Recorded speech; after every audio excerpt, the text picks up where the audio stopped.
All right, so the purpose of this public hearing is to take input on the Jefferson County's decision to, or potential decision to file a grant application to the West Virginia Development Office Community Development Block Grant Program for a countywide broadband plan project.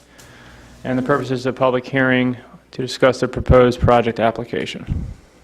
So, do you want to just give a brief update and then we'll open up to public comment? Hello, Bill Clark with the Eastern Panhandle Regional Planning Development Council. Obviously, this is our second hearing as required by the process to put an application together for HUD. Again, it's not often that Jefferson County gets this opportunity. In the years past, the priorities of West Virginia were water and sewer, and there's so many needs in our state that it's very seldom that we would get the chance. Moving it into broadband, as they did last year for the first time, they allotted a set-aside amount for that purpose, allows Jefferson County to qualify for an application because they take the total county into account. And when they do that, and it's a planning grant, so that's just given since we are a HUD designated area, qualify in that respect. So we brought that idea to the commission. You've decided to move forward, which I think is a good choice. What we hope to accomplish by a plan is to bring in the expertise we need, have them look at our community and design and I think of it as more of an implementation plan than just a plan. We want to look at the real features of our community and learn who really is underserved and unserved, and take that on as the chore. And I think we should open it up for comments from the public. All right, and I will do that then. So, thank you. First comment is Ms. Lynn Widmeyer. I have copies. I may have to come back and take them. That's fine, no problem. We'll let you come back at the end.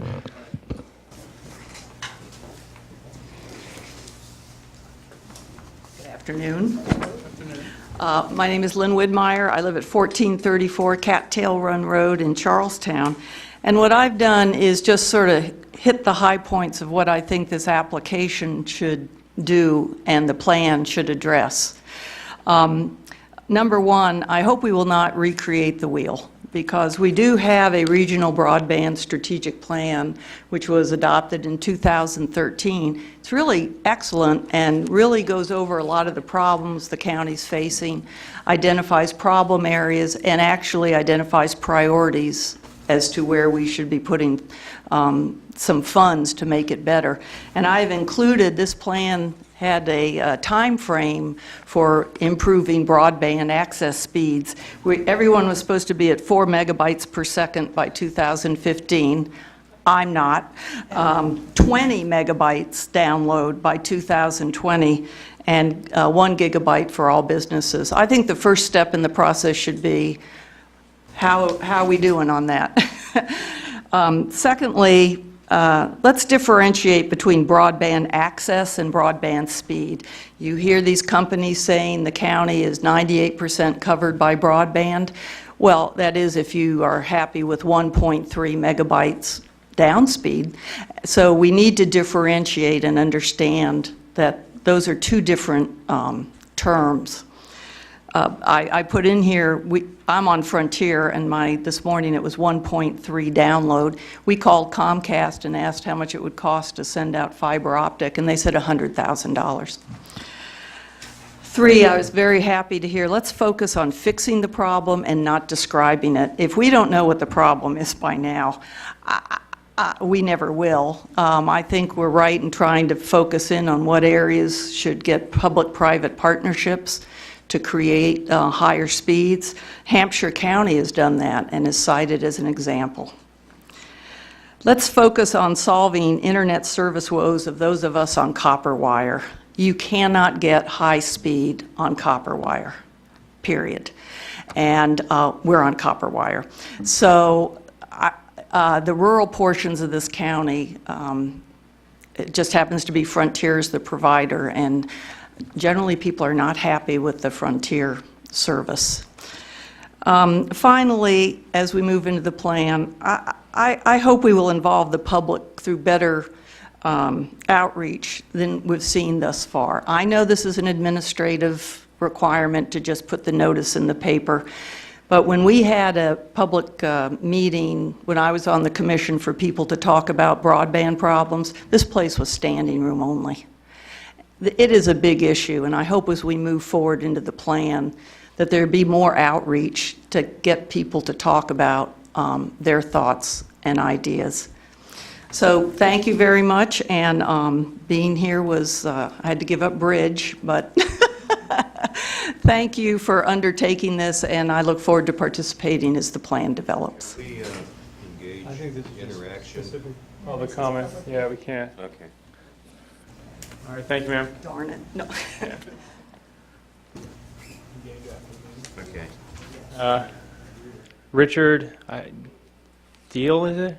Deal, Junior. Junior, okay. Earlier. Delta Echo Alpha Lima. Yeah. My family decided to spell it correctly from the beginning. I'm Richard, and I've been in the county for a while, over 20 years. As I said, we've got an Airbnb in the area. I have another Airbnb in Covington. I don't know if any of you have been to Covington. It's a very remote area. It's my parents' place.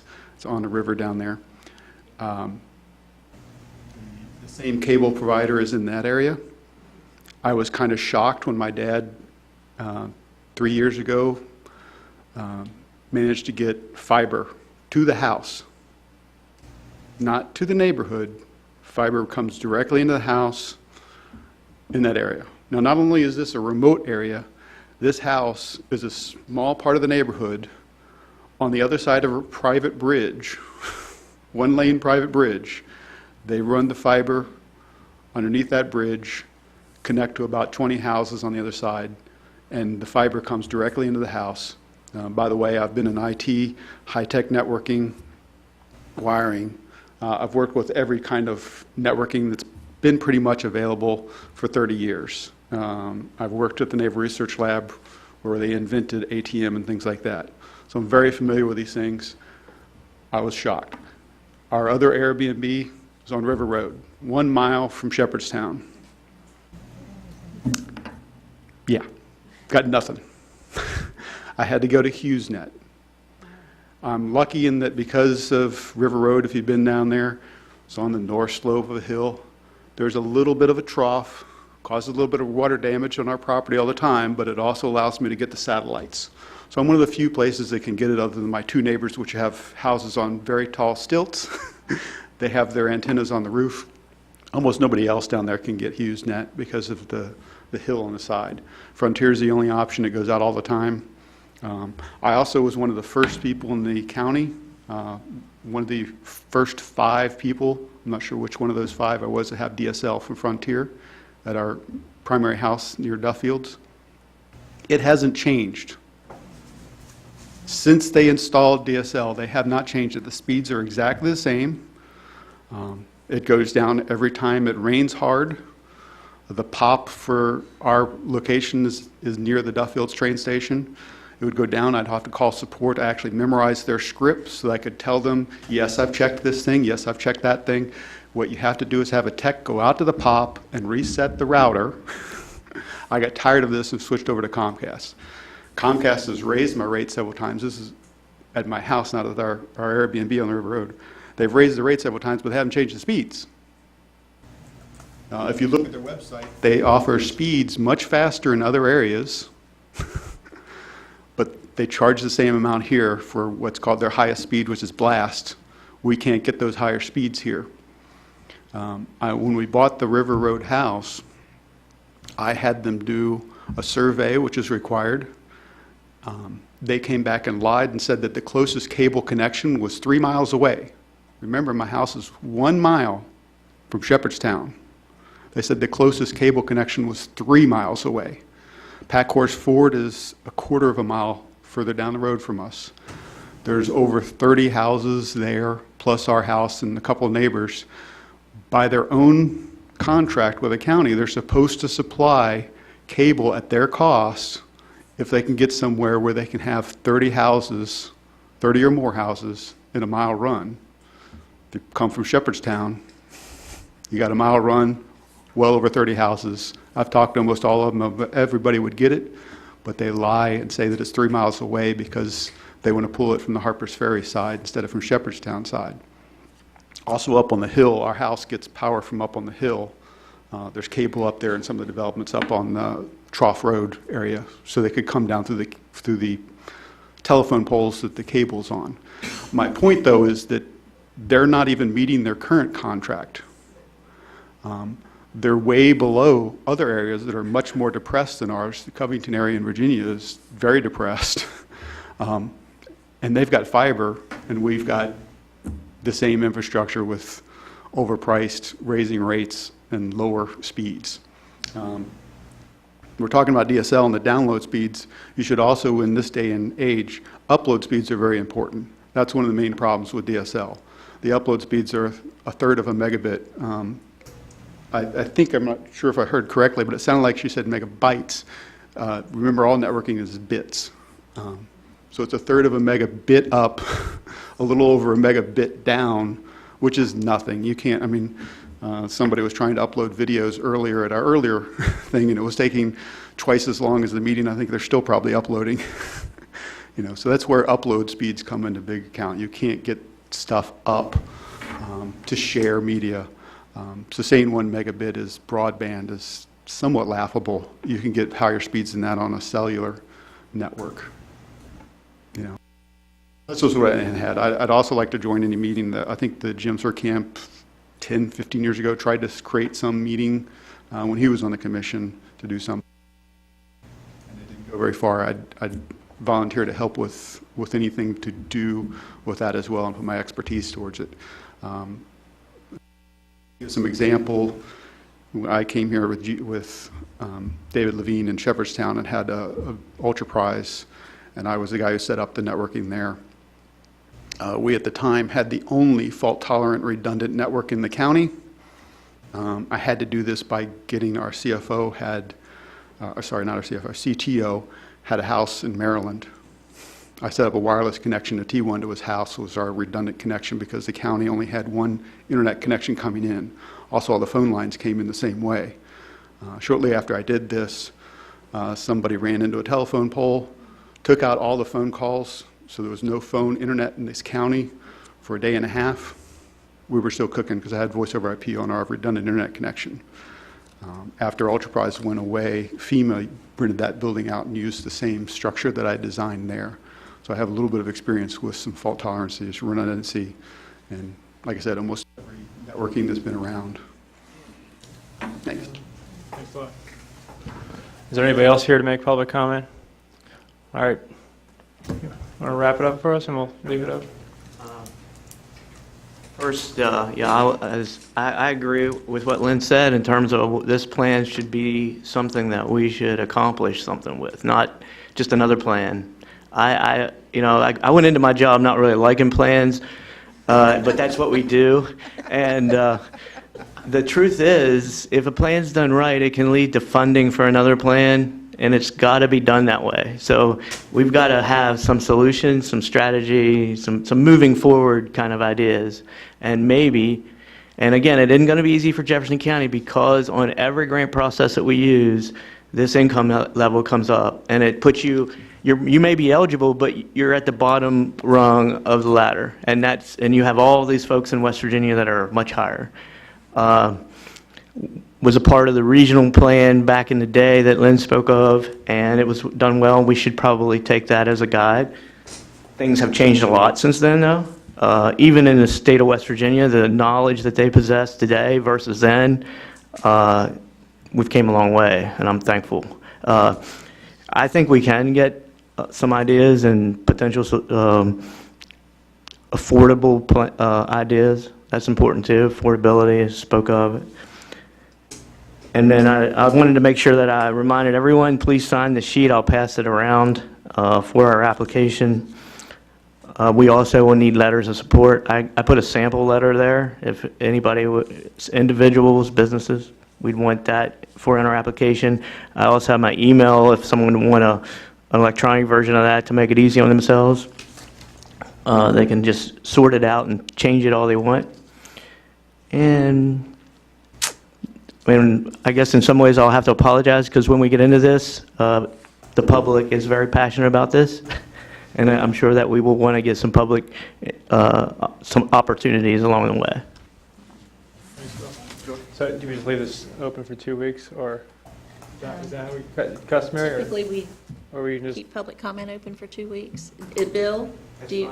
is fine? that time frame Fine, because okay? I'm not going to have this Okay. together until the deadline. Okay. I can promise you.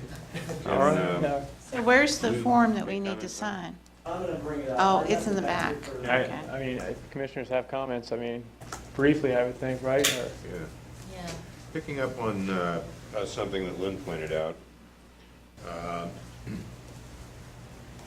this was in 2013, I think, or 2014. Anyway, it was when I was prepping, if you will, to run for this position. And I think the draw, amongst other things, that got standing room only, because I remember that meeting, was the fact that Delegate Paul Espinoza was the head honcho for Frontier here. And people wanted to explain their problems as much as they wanted to beat up on him for, and I think it would be a crowd drawer if we could get the current head honcho for Frontier and, for that matter, Comcast. I think that would guarantee a big draw. The big problem that struck me at that time, and I don't think it's been ameliorated, is the fact that businesses that were outside of Comcast's area of service, for lack of a better term, were having a hell of a time with Frontier, DSL, and whatever in terms of transacting. I remember at least 2 or 3 Shepherdstown business owners who came and talked about the difficulties that they had. Now, if we're looking at one of the things, surprisingly enough, that Nick Deal had on the top of his to-do list when he was appointed director of JCDA was to encourage high-tech, for lack of a better term, people, because a lot of high-tech businesses allow their people to work from home. But they need to have fiber optic, and they need to have that kind of stuff going right to their homes, much less having offices that would have that. And one of the things that he was saying is he was hopeful that he could get broadband fiber optic from Ashburn, Virginia, over here. And I still think that in diversifying economic development in the county, we're not going to get too far without broadband. I don't know how that features in, yeah, our income is so high that we go down there, but businesses are really in a tremendous hurt given the current state that exists. And that's basically all I wanted to point out. Anybody else have I don't anything? have anything. Anybody? And just a quick thing, I mean, this problem is rampant in rural America. I mean, I do consulting for electric cooperatives, and some of them are taking it on themselves to run fiber optics on their electric poles to their members, because they're not customers, they're members, obviously. So, but the problem that they're even facing, it's heavy investment. I mean, we're talking millions of dollars, and you can't force somebody to connect. And what's occurring throughout the country in some parts are the take rates, like connection rates, are far lower than they estimated. So some of these assets could be stranded assets after spending millions. Our biggest problem here is population. If our population was greater, the big guys would come to themselves. It's just like Costco. Costco's not going to come to a county with 50,000. They're going to go to a county with 200,000 or 150,000 or something when they see a profit to be made. That's the unfortunate thing in parts of rural America currently. I mean, I'm 100% for that, and we need broadband. Don't get me wrong, just the infrastructure is a fortune. But it's good to have some sort of mapped plan. Should something change, we can easily jump on it. There's nothing else? Yeah, well, quick thing, ma'am. Oh, yeah, go ahead. I mean, if you want to talk, I mean, it's public hearing. Wasn't planning on it necessarily. Do I just push this? Okay. Speak into it. Okay. My name's Eileen Davis, and I have been in Jefferson County for 40 years.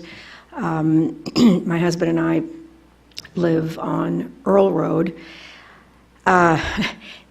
I think it was touched on that the problem has been ongoing when it rains. Your services go out.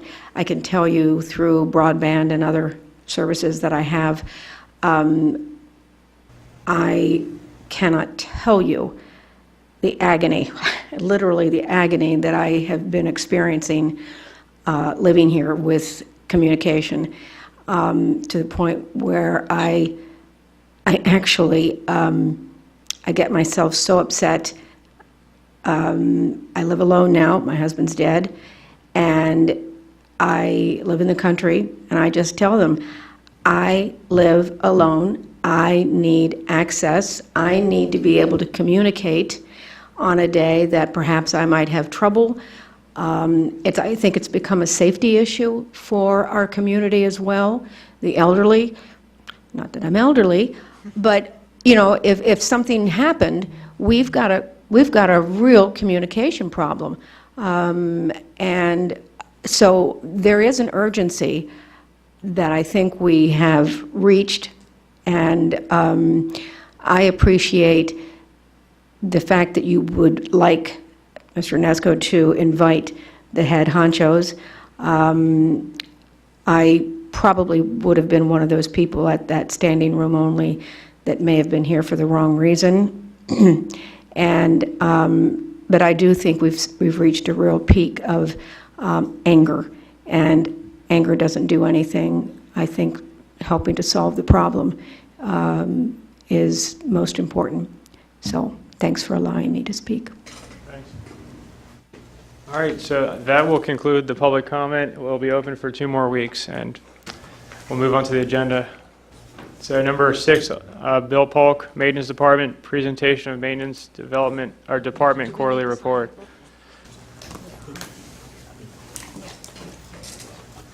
Hey, What's going on? Finally, you made it. finally. Only been postponed about 2 weeks. Something's happened there. It's all. Is it another quarter? Huh? Is it another quarter?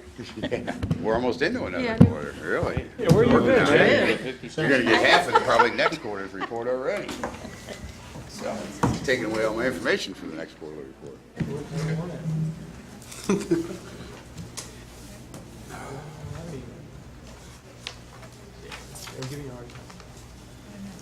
So I came for you, just give you a rough idea of what we've been doing for the last, well, it's 3 months from April through June, putting it all into a quarterly report in case anybody has any questions or anything.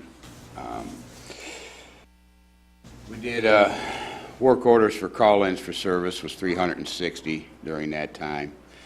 Work orders completed for preventive maintenance tasks were 1,050. Work orders completed for auto maintenance was 107.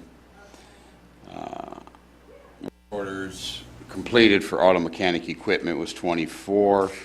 Work order completed for walk-ins for auto mechanic was 64. So we did a total of 1,605 work orders for that 3-month period.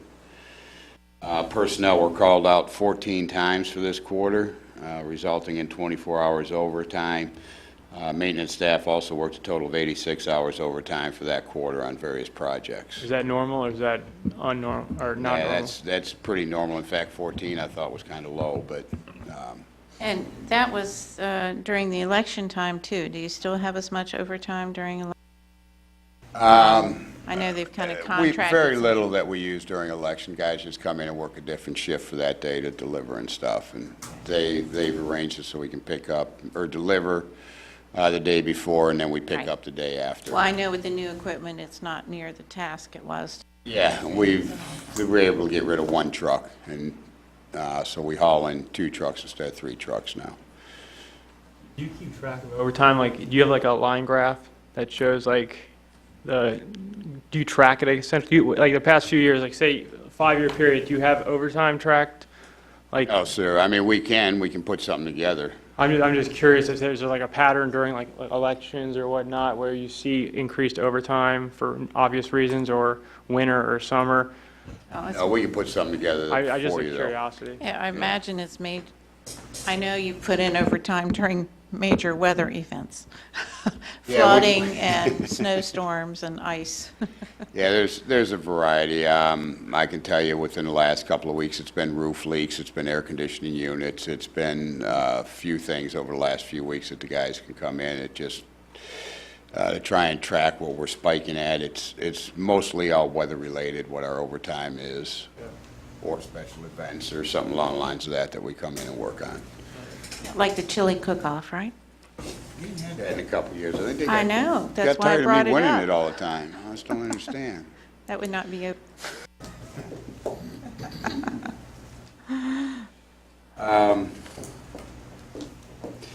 We received 1,777 phone calls into the office, and that ranges from just about everything.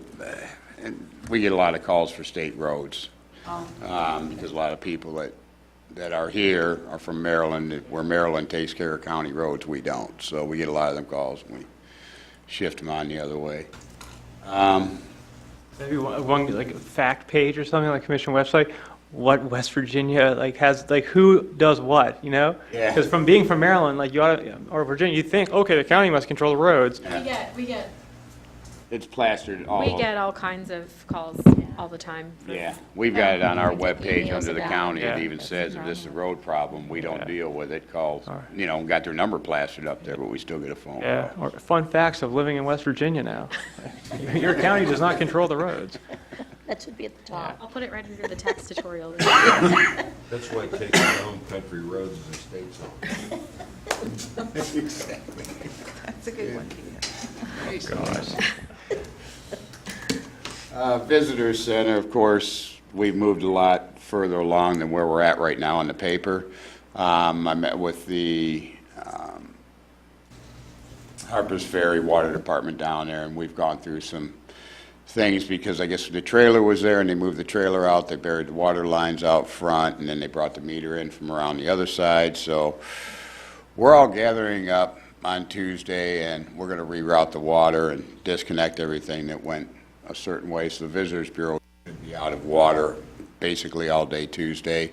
We're going to reroute it, reconnect it, and get it hooked back up for them so that they can be operational Wednesday. They'll still be operational, but they won't have the means of a restroom or anything like that inside. So that's going to allow the contractor to come in there and start excavating in the basement area and getting started on everything. So we're pretty hopeful this is going to start moving a lot more dirt than what they've moved in the next couple of weeks. Finally. Yeah, this is just one of the holdups because they don't want to hit a water line because they just don't know where they're at, and Harper's Ferry don't know where they're at. And, Right, right. and that whole line is fed with just, I was shocked. And it runs from like the light at 340, runs all the way up along 340 to Cliffside. Your normal line coming into your house is 3/4. The line that is running all the way up along the road right there is only 1.25 inches. I was shocked to learn that. I was like, oh my God. So there's no additional, there's nothing. You're going to, what water pressure you get, be thankful. So, courthouse windows have pretty much been completed on the outside.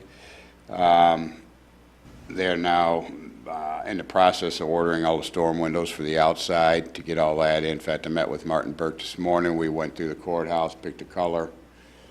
So this frame will be nice. And because I don't do colors, I just no. So the colors have been picked out for the frames; they'll be ordered. What color did you go with? I didn't; they went with beige. Okay. So I was curious which one they were going to use. Responsibility for that decision.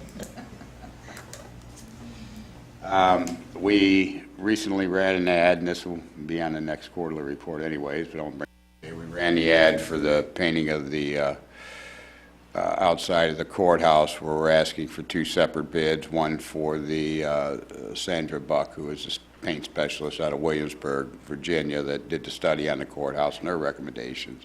And the other one was from the courthouse structure report that was filed by, thank you, David. So that's been filed by David. So we're going to get a bid on both of those. It ain't something that we're going to necessarily move forward with per what the commission requested, but we do have it on the time frame so that when the bids come in, we will also have the grant available that will need to be sent out like a week later for the courthouse if you decide to go with it. Yeah. Well, and then we can roll that information into next year's budget, Exactly. That too. bid should Yeah. stay while we Yeah. wait on. I think once the grants are received, I think it's October, they usually make a recommendation by November, December, Patsy, is that correct? so, Ringer, the fire escapes are complete, so they've been installed, painted, look pretty nice. Downtown parking lots, they have come through, they're getting ready, ZMM's going to be writing up the ad to do the downtown parking lot to go out to bid to see what that's going to run. We got all the information, all the measurements last week, so they went through all that and they got all that together to go out for it. Hunter House windows, I'm sure you guys have seen Dean out there on the lift. He is actually taking them back to the, he's taking them back to the shop and literally rebuilding some of them frames. And I understand the windows work. Some of them that were requested to work. I'm going to say no names, Nathan, don't worry. So we did get some of them work. A lot of them, the weights in the bottom of them Right, are, or shot, yeah. they're just shot. And the cords and all And that. the cords. Some of them are nailed shut. Some of them you touch. They look Yeah. beautiful.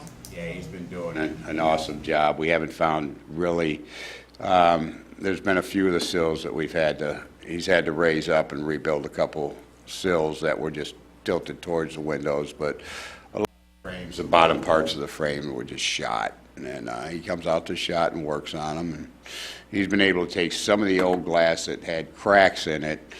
He was telling me this morning that he actually lucked out because none of them glass and them windows are the same. So we're constantly having to cut different size windows. But he's yeah, been able it's to not use some of the. uniform. Yeah. Yeah, it's not uniform. Wow. They didn't uniform anything back then. They just built it and here you go. And this is what size glass will fit it. And so he's actually been able to take some of the pieces, and he was kind of tickled with himself because now he's got it so some of them that are much bigger, he can cut away the broke part and use them in some of the smaller windows. So been able to do that. So he's been doing a pretty awesome job on that. Right. Well, that ability is to be appreciated. Oh, absolutely, Yeah. absolutely. He does do really good work and Right. stays on it and takes a lot of pride in his work when he's up there working. So, I'm tickled with the project, the way it's going so far. There are a couple areas, I think, like the round window all the way up on the top of the cone. He don't want to touch it just yet, because when he does, it's going, because there's really nothing left. And so we've been talking about we're probably going to have to send that one out to get basically remade. It's just shot. It's completely gone up there. There's, it's like you touch it and it's going. So he's going to work on that. And, as you know, earlier this year, we went out for bid on them, and I think that came in at about $80,000. So I talked to Dean, and he said he would tackle it. So there you go. It's all yours. So he's been on it for a couple weeks now, or a couple months. Couple months, I Yeah, think, a couple yeah. months. He's hoping to finish by the end of winter, but it takes, when he has to pull a window out and take it to the shop and rebuild it, it can take about a week, to get that done, so. But he's been doing a phenomenal job on them. And then working around people's schedule, but I ain't gonna say Nathan's name again, so. Pigeons. What's the total now? I can tell you, not this, with the weekend before, we caught 13 pigeons just on the week. 13. Charlestown caught over 13. We're well over 130, 140 pigeons. Where are you putting these things? Or maybe you shouldn't answer that question. Yeah. Catch and release, catch and release. Hey, man, you said it, it's fine with me. The courthouse looks pretty good, so. Yeah. So, yeah, we've, Homing works, but what you gotta do is get them to think that Berkeley County is their home, so Yeah. when you release them. yeah. And we got to keep low numbers in the cage. I mean, them things are smart. We've had, Charlestown's got up on the roof and they had a cage full and they got up there and here's a pigeon standing outside holding the door up and they all just kind of went out. He goes in there one day and the crow's in there and he's, how'd you get in here? The pigeons are capturing the crows and throwing. Payback time. So, yeah, we've definitely caught quite a few pigeons. I'm shocked at the amount that we catch some days. Well, the courthouse looks a lot better, so. Thank you. They're coming along with it quite well. Mini courtroom. I met with Miss Buber last year, or not last year, last week, and it's back on the table again. Now, we've resent the floor plans to her, and she's been out, so we're waiting on feedback from them on which design, or if the commission wants to approve going forward with the design. I don't know if Stephanie wanted to touch on that or not. Is this the one that the magistrates want it redone or added because of people upstairs? Did we say we were going to go forward with this, or just a drawing? I think maybe we just. Yeah, I think it's on the suggested that- capital plan. I think it's on the Yeah. submitted capital plan. You've not approved any funding to Right. do the I don't project. think we did. And we kind of, What they wanted. Yeah, it's basically to see. yeah, we piggybacked off ZMM's contract for upstairs, and I don't think Yeah. they charge us anything to kind of do this. Basically, I think it was minimal. It was like $600 or something like that. And they redesigned the courtroom two different ways, the way they could fit it. Right, that's it, you're limited, I know that. Yeah, we're limited in space, and what they're doing is taking the old judges' chambers and basically turning that into a courtroom.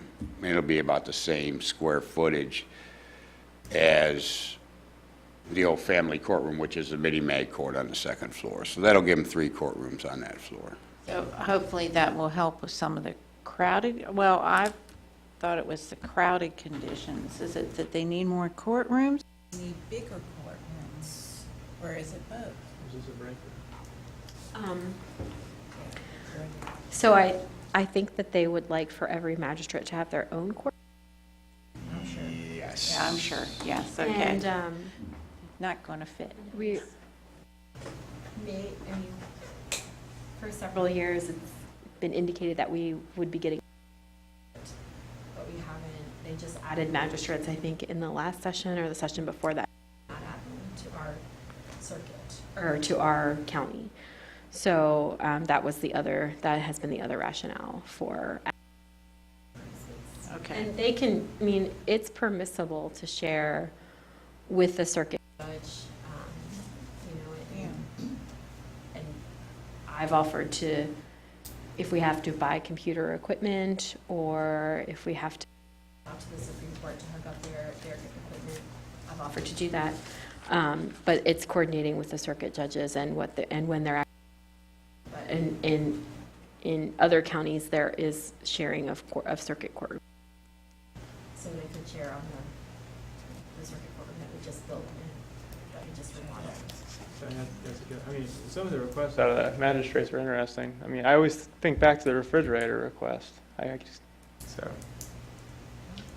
I think at the time we redid the circuit court, we were talking about this a couple of weeks ago. They said that it was for a full-time circuit judge down here, and we don't have. Yeah, and I mean, remember Berkeley County, they said Yeah, that they said they had they absolutely couldn't accommodate zero any more room. judges, and they're accommodating another judge, so. So, It'd be kind of neat if we had an inlay on the floor with all the magisterial districts. With different wood. Different wood, hickory especially. Yeah. My gosh. All right, well, moving on. The last thing, we're helping Matt Harvey clean out his room, and he had to shred a bunch.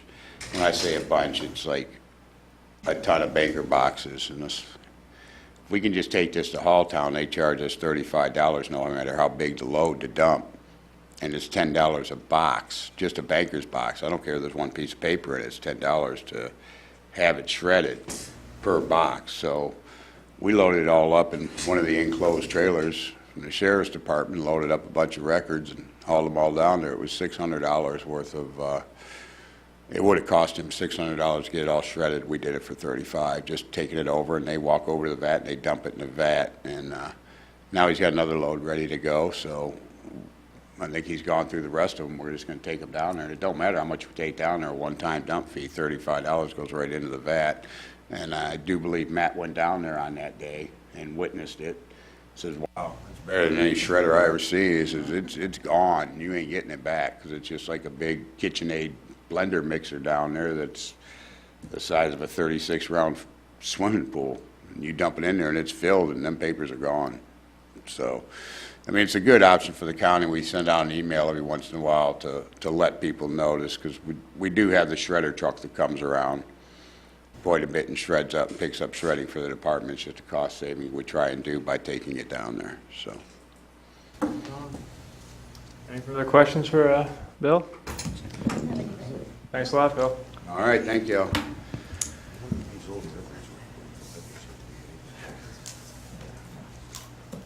See you in, what, a month and a half? That's when Lucky. Yeah, you're lucky. All right, I'll take that. Yeah. All right, we'll move on to number 7.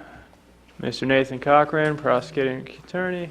Oh, wait, sorry. Bill, did you talk to Todd Wilt about the, about the, using the lawn? No, he just sent me the email. Okay. And I forwarded. Yeah. Did you get with him? I did, well, I've been communicating with him, but do you have an issue with them using it? No, actually, not at all. Okay. Everything I said, they need help with the power or anything or something. Okay. We gotta check all the outlets, because they're Okay. all GFIs, and usually from Christmas time to now, they'll trip, and we just have to go in and reset some things. Okay. So, Okay. we just check all the power and make sure he's good. There's no You don't issue. think they're gonna tear up the front lawn of the courthouse? Okay. Basically, they take care of the flowers and everything, the Okay. flower beds in front of the courthouse. They come through and plant and water every year. So. Charlestown does? Yeah. Charlestown, I didn't know that. They I have thought that little was street probably a people. garden They- club. they- Okay. They drive around and they water the plants. Very nice. So, as they plant new plants every year, Todd usually calls, oh, hey, we're gonna plant plants. And he probably, nope. Nice. And then their water truck comes by in the morning about 7 o'clock and waters everybody up for us. Water and fertilization, yeah. They take care of usually all the. Really plants nice. in front of the courthouse. Whoever's doing it, yeah. We do. We have a very excellent working relationship with Charlestown. I mean, they need a piece of equipment, we need a piece of equipment. It's amazing the working relationship we have with them. So, That's the way it should be. yeah, it is. And it's very good, so. All right. I have no problem. All right, sorry to interrupt you. Thanks for remembering that. I had written myself a note and then I got distracted. See Bill out there with his sports car and watching the band. All right, Nathan, anything we can discuss outside executive? Yeah, I'm going to go through a couple of things just, in the interest of trying to do as much as we can publicly. Point 1, discussion of PSD dissolution. I contacted our PSD counsel, and he has nothing more to add at this time. So we can strike that one. Discussion of Jefferson County Civil Action 17C282, which is the Charlestown annexation case. There's no further developments on that case at this time. Discussion of the next one, the U.S. District Court 318 CV 122 is the Department of Highways condemnation case involving property.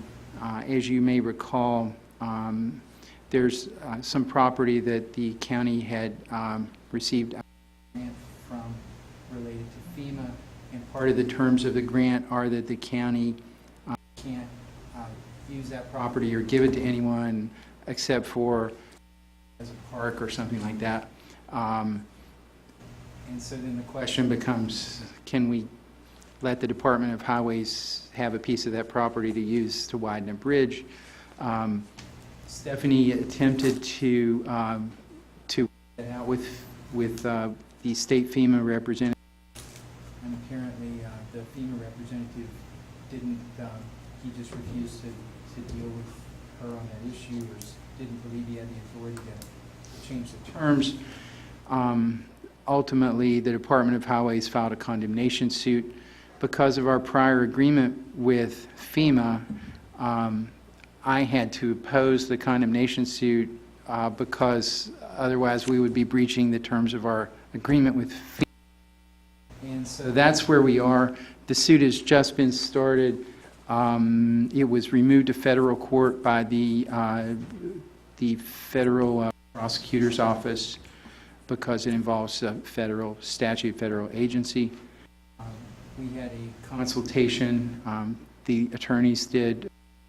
Me, the federal assistant prosecutor who represents FEMA, and the attorney for the Department of Highways.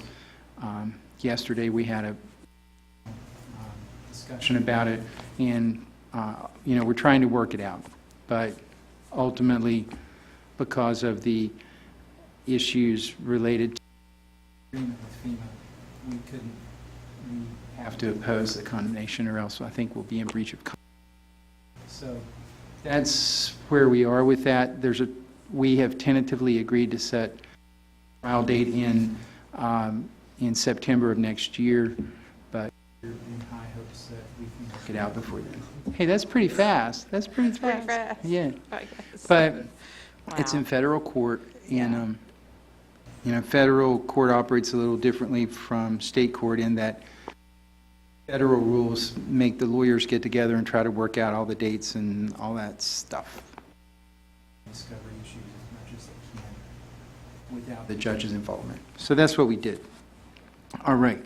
I may discuss that a little bit more with you in closed session. The next one, the collection of delinquent ambulance fees. What I have done is I'm bringing you a contract for and I'm going to discuss that a bit with you in executive session, and then I may ask you to ratify or agree to it in public session afterwards, if that's your pleasure. Discussion of Jefferson County Civil Action 2018 P132. I believe that concerned citizen Mr. Tabb had appeared earlier and said that he filed a lawsuit.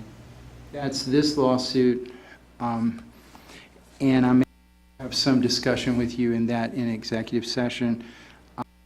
As far as a matter of public record, and I'm summarizing this, it's not exact, but in summary, Mr. Tabb has alleged that in the August 16th, 2018 meeting, he believes that the court should overturn the commission's actions because he believes apparently that there was inadequate notice filed about that meeting. I would say that my initial investigation indicates that an agenda was filed, and therefore, that will be up to the court whether or not that's adequate notice.